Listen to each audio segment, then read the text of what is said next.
आज हम लोग रीजनल इकोनॉमी इंटीग्रेशन पे बात करते हैं, जिसमें ऑल्टरनेटिव मॉडल्स ईएफटी, एनएएफटी और उसके जो मॉडर्न डेवलपमेंट है उनके बारे में बात करेंगे। यूरोपियन फ्री ट्रेड एसोसिएशन, इसको शॉर्ट फॉर्म में हम लोग एनईएफटीए का नाम देते हैं। ये 1960 में स्टॉकहोम में एक कन्वेंशन हुआ था, उसमें इसको एस्टेब्लिश किया गया था। इसमें 7 कंट्रीज रही थी। यूके है, ऑस्ट्रिया है, डेनमार्क, नॉर्वे, पुर्तगाल, स्वीडन और न्यूजीलैंड। इसके मेन पॉइंट्स ये थे कि इन्होंने इंडस्ट्रियल गुड्स को ही केवल फ्री ट्रेड के लिए अलाउ किया था। इसमें एग्रीकल्चर गुड्स को इंक्लूड नहीं किया गया था। साथ में इंडिपेंडेंट एक्सटर्नल ट्रेड पॉलिसी को इन्होंने अडॉप्ट किया था कि यानी कोई भी देश दूसरे देशों के साथ अपनी फ्री इंडस्ट्रियल पॉलिसी को अडॉप्ट कर सकता है। ये 7 कंट्रीज जो है आपस में बात करेंगी और इन 7 कंट्री के अलावा किसी और दूसरे देश से अगर बात करनी है तो they can adopt the external free external trade policy. इसके अलावा उन्होंने कोई भी कॉमन एक्सटर्नल टैरिफ की बात नहीं की, जैसे कस्टम यूनियन में हम देख रहे थे, वैसी बात नहीं की। इन्होंने एक तरह से कहा कि सदस्य देश से बाहर से आने वाले जितने भी कोई भी गुड्स होगा उसके ऊपर वो अपने हिसाब से अपना टैरिफ लगा सकते हैं। साथ में उन्होंने ये कहा कि एक न्यूनतम एक छोटा सा ये स्ट्रक्चर था, मतलब it is not the big structure. जैसे कस्टम यूनियन वगैरह काफी बिग स्ट्रक्चर है, क्योंकि इसमें छोटे ही देश बने हुए हैं, 7 देश हैं, छोटे हैं। दोस्त तो छोटे नहीं है, डेवलप कंट्रीज हैं, लेकिन कंट्रीज की जो नंबर है वो केवल 7 है, तो इसको हम स्मॉल ही कह सकते हैं। और इसमें सबसे बड़ी बात क्या की थी कि एग्रीकल्चर को, जैसे हम पहले बात कर रहे थे कि इंडस्ट्रियल गुड के अलावा किसी को इसके अंदर इंक्लूड नहीं किया था। दूसरा क्या था कि इसके अंदर ब्रिटिश लीडरशिप जो थी वो ज्यादा वो थी, और उसने ही जो है वो जितने भी कॉमनवेल्थ के जो कंट्रीज थी उनको से अपने ट्रेड रिलेशनशिप को मेंटेन रखने के लिए इसकी एक तरह से इसको बनाने की कोशिश की थी। और इसके अंदर ट्रेड लिबरलाइजेशन के साथ साथ पॉलिटिकल इंटीग्रेशन नहीं था, केवल ट्रेड का ही जो है लिबरलाइजेशन था। ये कुछ कहने को कुछ देश इसमें सम्मिलित हुए थे जो ईईसी में नहीं थे। यूरोप की जो इकोनॉमिक कॉमन मार्केट है उसके अंदर वो लोग नहीं थे, और ये एक तरह से इन्होंने औद्योगिक इंडस्ट्रियल गुड्स के लिए अडॉप्ट किया था। इसका जो परफॉर्मेंस है और इस समय का जो करंट स्टेटस है उसके बारे में हम ये कह सकते हैं कि 1960 से 73 तक इसका जो ट्रेड का शेयर था वो इंक्रीज होकर 15 to 25 तक पहुंच गया।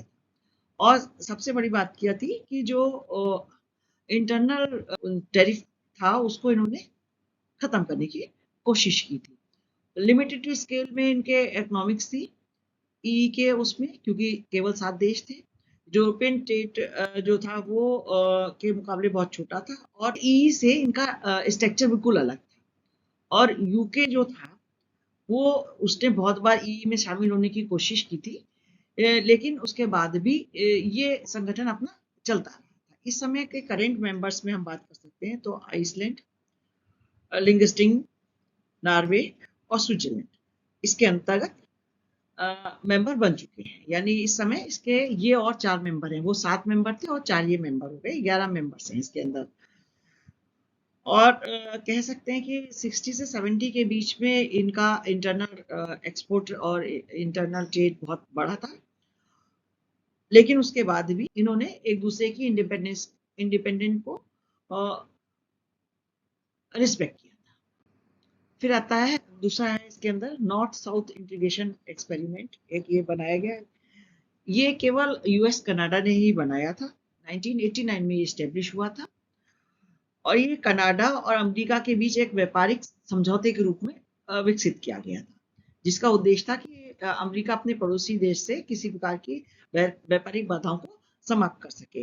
लेकिन क्या हुआ कि इसके अंदर इसका सबसे बड़ा कारण क्या था कि मैक्सिको की स्थिति उस समय बहुत खराब थी। 1980 में मैक्सिको के ऊपर बहुत ज्यादा लोन था, उसकी आर्थिक स्थिति बहुत खराब थी।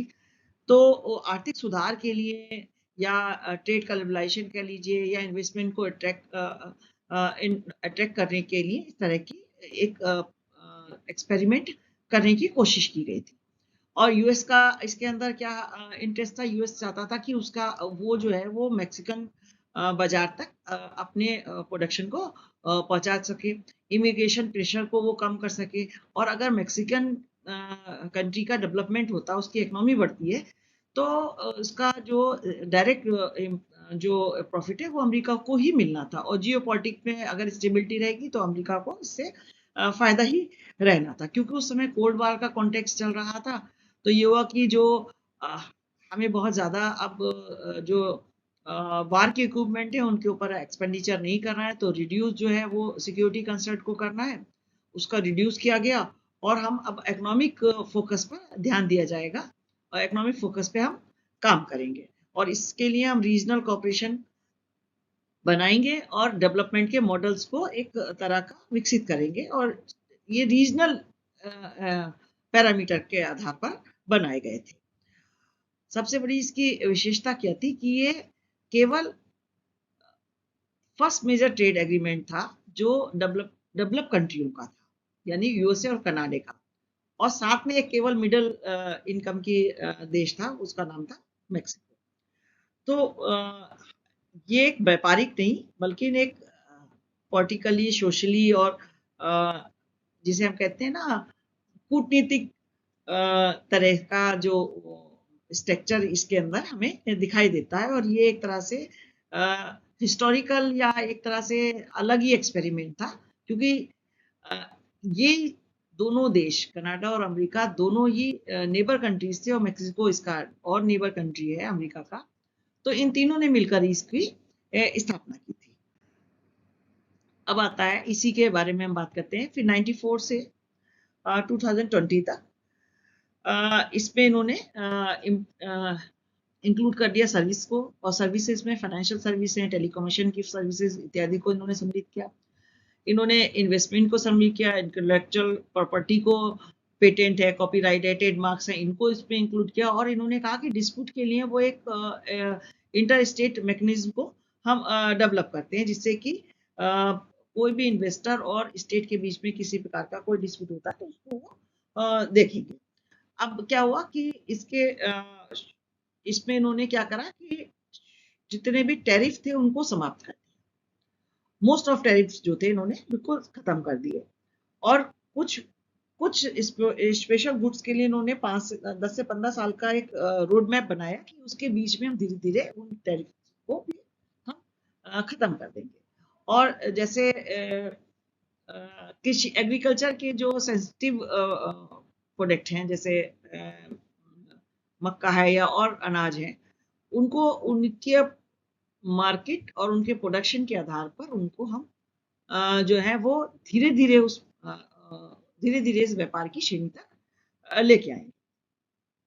इनका मेन उद्देश्य क्या था, जो था रूल्स ऑफ ऑरिजिन जिसे हम कह सकते हैं, मूल उद्देश्य था कि ऑटोमोबाइल इंडस्ट्री थी वो उत्तर अमेरिका के लिए बहुत ज़्यादा इम्पोर्टेंट थी। तो उस क्योंकि वो 62.5% जो है उत्तर अमेरिकी जो है की सामग्रियों के लिए बहुत ज़्यादा ज़रूरी था, वहाँ से वो उनकी रिक्वायरमेंट पूरी होती थी। और साथ में क्या था कि एशियाई उत्पादकों को मैक्सिको के माध्यम से अमेरिका के बाजार में रोकना था, कि आप मैक्सिको के थ्रू जो है वो अमेरिका के बाजार में नहीं आएंगे। और इसका प्रभाव क्या पड़ा कि एक तरह से रीजनल चेन जो है डेवलप हुई। इसका टेम्पलेट प्रभाव भी ये पड़ा कि बहुत सारे और इसके आधार पे फ्री ट्रेड के एग्रीमेंट स्थापित हुए। इसका इकोनॉमिक इम्पैक्ट हम जो देखते हैं वो 290 मिलियन से 1.3 ट्रिलियन तक इसकी ग्रोथ हुई 93 से 2017। यानी मेक्सिको जो था वो यूएस का सेकेंड लार्जेस्ट ट्रेडिंग पार्टनर बन गया। मेक्सिको का जो एफडीआई था उसमें बहुत ज़्यादा इन्वेस्टमेंट हुआ, उसमें बहुत ज़्यादा इम्प्रूवमेंट हुआ। साथ में जो रीजनल प्रोडक्शन नेटवर्क था वो एस्टेब्लिश हो गया, और एक तरह से ग्लोबल एक्सपोर्ट प्लेटफॉर्म जो था वो डेवलप हो गया। अगर हम इसका स्ट्रक्चरल इम्पैक्ट देखते हैं, स्ट्रक्चरल इम्पैक्ट देखने के लिए हमें ये समझ में आता है कि मैन्युफैक्चरिंग में मैक्सिमम ऑटोमोबाइल इलेक्ट्रॉनिक्स की बहुत ज़्यादा ग्रोथ हुई। एग्रीकल्चर में क्या हुआ, यूएसए की बहुत ज़्यादा ग्रोथ हुई। सर्विस सेक्टर में जो है कुछ ही एरिया की ग्रोथ हुई। और लेबर में क्या हुआ कि मेक्सिको में स्ट्रक्चरल चेंजेस हमें दिखाई दिए, क्योंकि अमेरिका और इनके बीच में लेबर और कैपिटल का इन्वेस्टमेंट और इमिग्रेशन के बारे में एग्रीमेंट हुआ था। तो मेक्सिको से अमेरिका की ओर इमिग्रेशन की जो प्रेशर था वो भी हमें कम दिखाई दिया। अब आता है कि इसका ट्रांसफॉर्मेशन क्या हुआ, कि नेफ्टिस यूएस एमसीए कैसे बना। रिकग्निशन प्रेशर बाय द कुछ चेंजेस हुए, हमने उसको चेंजेस को देखा, क्योंकि ये जो कनाडा, अमेरिका और मेक्सिको ने बनाया था। तो इसका सबसे बड़ा कारण था कि धीरे धीरे जो है अमेरिका और कनाडा में एम्प्लॉयमेंट की प्रॉब्लम होने लगी। पर्यावरणीय या एनवायरमेंटल स्टेटस जो है, पर्यावरण की जो स्टैंडर्ड थे वो उसके संग समझौता किया जाने लगा। और जितने भी वो थे ना लेबर राइट्स, उनकी बहुत सारी मेक्सिको में समस्याएं आने लगी। डिजिटल इकोनॉमी जो है वो जब डिजिटल इकोनॉमी डेवलप हुई तो क्या हुआ, ई कॉमर्स वगैरह को इसके समझौते में शामिल नहीं किया गया। और जो व्यापार समझौते थे उसमें क्या हुआ कि जनता और जो राजनीतिक वर्ग थे उनमें व्यापार समझौतों के बारे में बहुत ज्यादा पता नहीं था, तो उसका भी लोगों के ऊपर इम्पैक्ट पड़ना शुरू हो गया। फिर इन्होंने क्या करा, इसमें इन्होंने चेंज किया, और इस जो चेंज करके यूएसएमसीए करके नाम दिया इन्होंने। और कहा कि और ऑटोमोबाइल की जो भी इंडस्ट्री है उसको नॉर्थ अमेरिका को 62 से बढ़ाकर 75 कर दी जाएगी, यानी अधिक उत्पादन अमेरिका, कनाडा और मेक्सिको के अंदर ही होगा। यानी 75% ऑटोमोबाइल इंडस्ट्री जो है वो इन कंट्रीज के अंदर ही रहेगी, इससे बाहर जाके प्रोडक्शन नहीं करेगी। और लेबर कानून में इन्होंने मेक्सिको में बहुत ज़्यादा सुधार किया। पर्यावरण के लिए इन्होंने या एनवायरनमेंट के लिए इन्होंने नए पॉलिसीज को अडॉप्ट किया, और डिजिटल ट्रेड को भी इन्होंने नेम में जोड़ा। और साथ में इन्होंने कि हर 6 महीने, ये हर 6 साल में हम इसका एनालिसिस करेंगे। और सबसे बड़ी बात क्या थी कि यूएसएमसीए ने इसके जो पुराना वाला एनएफटीए का ढांचा था उसको तो उन्होंने मेंटेन रखा, लेकिन साथ में उन्होंने कुछ आधुनिक जो मॉडर्न प्रॉब्लम्स थी, जैसे डिस्ट्रीब्यूशनल इफेक्ट्स होते हैं या इन्फोर्समेंट मैकेनिज्म है, उसको भी इन्होंने उसके अंदर सम्मिलित किया। तो ये हम ये कह सकते हैं कि यूएसएमसीए जो है वो एक मॉडर्न हमें जो है एग्रीमेंट दिखाई दिया, जिसके अंदर उन्होंने टेक्नोलॉजी को भी, लेबर लॉ को भी और एनवायरनमेंट को भी उन्होंने उसके अंदर सम्मिलित किया। अब रीजनल इंटीग्रेशन से क्या हमें लेसन्स दिखाई देते हैं और मॉडल्स हमें क्या दिखाई देता है, तो यूरोपियन सक्सेस फैक्टर्स हमें क्या दिखाई देते हैं कि पॉलिटिकल कमिटमेंट रहता है, बहुत ज़्यादा लड़ाई झगड़ा या एक लॉन्ग टर्म के एग्रीमेंट होते हैं, तो क्या डेवलपमेंट ज़्यादा रहता है, दिखाई देता है। इंस्टीट्यूशनल डेवलपमेंट होते हैं, है ना, और संस्थागत डेवलपमेंट होते हैं, अंतर्राष्ट्रीय शासन प्रणाली की स्थापना हो जाती है, संप्रभुता, यानी हर देश की एक अपनी सवर्निसी है, उसके जो है किसी भी प्रकार का उसके ऊपर कोई इफेक्ट नहीं पड़ता है। अब सेक्टोरियल एक्सपेंशन का मतलब होता है कि कॉल स्टील से शुरू होकर पूरे के पूरे आर्थिक डेवलपमेंट को इसने अपने साथ में लगा लिया। और नॉर्थ अमेरिकन एक्सपीरियंस हमें क्या दिखाई देता है, नॉर्थ साउथ में चैलेंज डेवलपमेंट गैप का मैनेजमेंट हमें दिखाई देता है, उनकी चुनौतियां हमें दिखाई देती है। विकसित और विकासशील देशों का हमें व्यापार भी दिखाई देता है, उनका डिस्ट्रीब्यूशनल इफेक्ट भी दिखाई देता है। और नीति यानी पॉलिसी इवोल्यूशन जो है समय समय पर बदल के हिसाब से उसको वो चेंज भी करते हैं, और इन्फोर्समेंट को भी उन्होंने उसके अंदर इंटीग्रेट किया। और साथ में जो ईएफटी और ईए का जो मार्केट एक्सेस था वो बिना पॉलिटिकली एडवाइस के जो है वो काम करता रहा, या पॉलिटिकल अलायंस की जगह वो केवल इकोनॉमिकल अलायंस के रूप में काम करते रहा, और स्विट्जरलैंड ने अपने आप को एक द्विपक्षीय समझौते के आधार पर जोड़ा था, तो वो भी अपना ईयू के अंदर काम करता रहा। नॉर्थ अमेरिका के अंदर ये जो हमें दिखाई देता है, डायनेमिक बेनिफिट्स दिखाई दिए, मल्टीपल मॉडल्स हमें जो है इकोनॉमिक जो हमारे बेनिफिट्स है उनको अचीव करने के लिए हमने अडॉप्ट किए। पॉलिटिकल इकोनॉमिक फैक्टर्स जो है उनके संग हमारा अलाइनमेंट हुआ, और फ्लेक्सिबिलिटी और एडॉप्टेशन जो था वो बहुत ज़्यादा उसके अंदर उसको हमने माना कि एक तरह से जो है वो हम इनके जो प्रॉफिट हैं उनको हम फ्लेक्सिबिलिटी यानी होगी, और साथ में किसी भी देश में कोई भी पॉलिसी को कैसे अडॉप्ट किया जाएगा इसके बारे में रीजनल इंटीग्रेशन की एक मॉडल डेवलप हुआ, और जिसमें सबसे बड़ी बात ये थी कि ये पॉलिटिकल विल पावर के साथ साथ स्ट्रक्चर पर और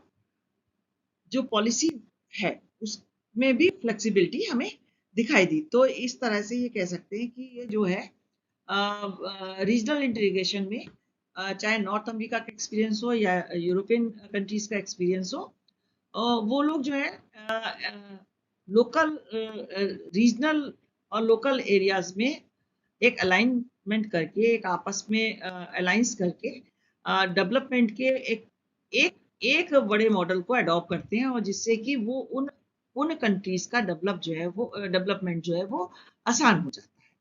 और सबसे बड़ी बात यह है कि कुछ कुछ एरियाज के अंदर अगर फ्री ट्रेड रहता है या जो टैरिफ को वो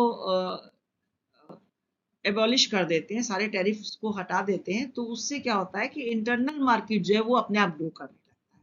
और जब इतना इंटरनल मार्केट का एरिया बढ़ जाता है कि कहीं 27 कंट्रीज हैं, कहीं 7 कंट्रीज हैं, तो नेचुरली उस एरिया के अंदर जो ट्रेड की एक्टिविटी है वो इंक्रीज हो जाती है। जो ट्रेड की एक्टिविटी इंक्रीज होती है तो डेवलपमेंट का प्रोसेस जो है वो शुरू हो जाता है, और जब डेवलपमेंट होगा और इस तरह का एक सपोर्ट मिलता है तो इकोनॉमी जो है वो तीव्र गति से आगे भागने लगती है। धन्यवाद।